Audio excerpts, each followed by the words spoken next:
And so a red herring is a logical fallacy, and it occurs when someone attempts to divert one's opponent from the central claim at hand.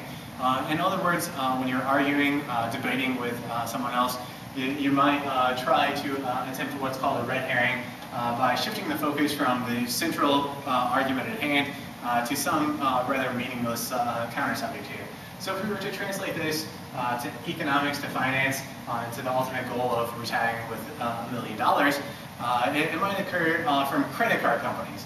I mean, honestly, how many credit card applications do you get in the mail a week? Upwards of 4, 5, 6, particularly if you have fairly good credit. You're actually bombarded with these things.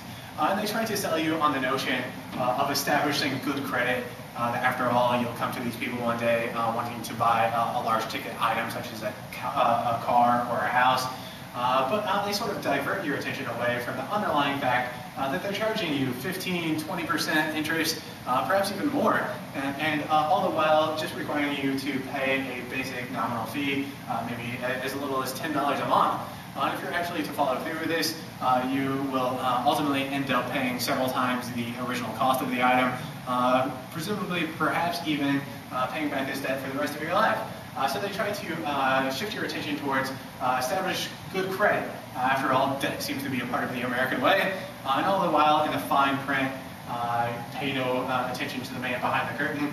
They're charging you 20%. I mean, quite frankly, if a company like Visa or MasterCard were run by somebody like Tony Soprano, we would just flat out call it loan sharking.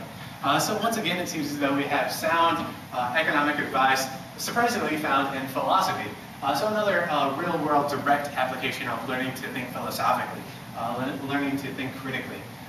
So moving on, our next piece of advice comes from the ancient Greek philosopher Plato.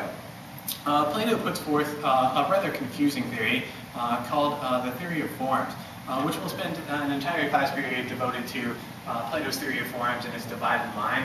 But it seems to be good, solid, basic financial advice as well. Plato's theory of forms is predicated upon establishing some sort of entity which we can acquire knowledge about. And a key characteristic of knowledge, according to Plato, is that knowledge endures, that it stays put, that it doesn't change throughout time. Whereas an opinion, a mere belief, this is something that we can change our mind about from one day to the next, 1 week to the next. Whereas knowledge, again, it endures, it stays put. So translated into good, sound financial advice, Plato, we might construe Plato as saying here, buy quality things that last, quality things that endure. We seem to live in a world of disposable, well, almost disposable everything, really, that we just buy, throw it away, buy something new. When you get tired of it, just simply dispose of it, buy something again.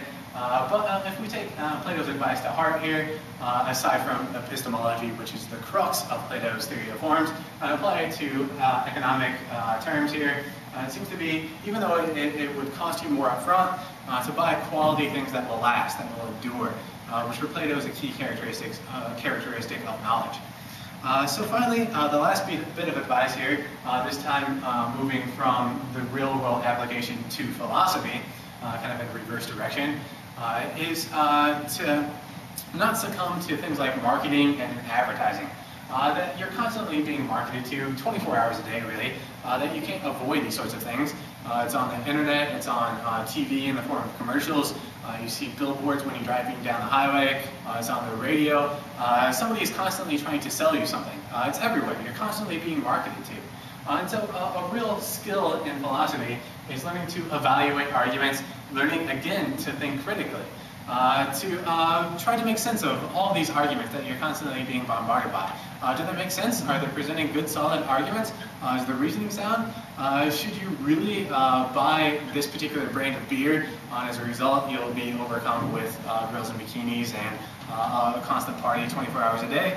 Does this really make sense? And if this is something that you don't become successful in doing, if you don't really, at its core, learn to think for yourself, then it will cost you a lot more than money. So that's the last tip here on the Philosopher's Guide to Retiring with $1 million, to learn to think for yourself. And finally, the last tip is if you truly want to retire with $1 million, don't take your financial advice from a philosopher.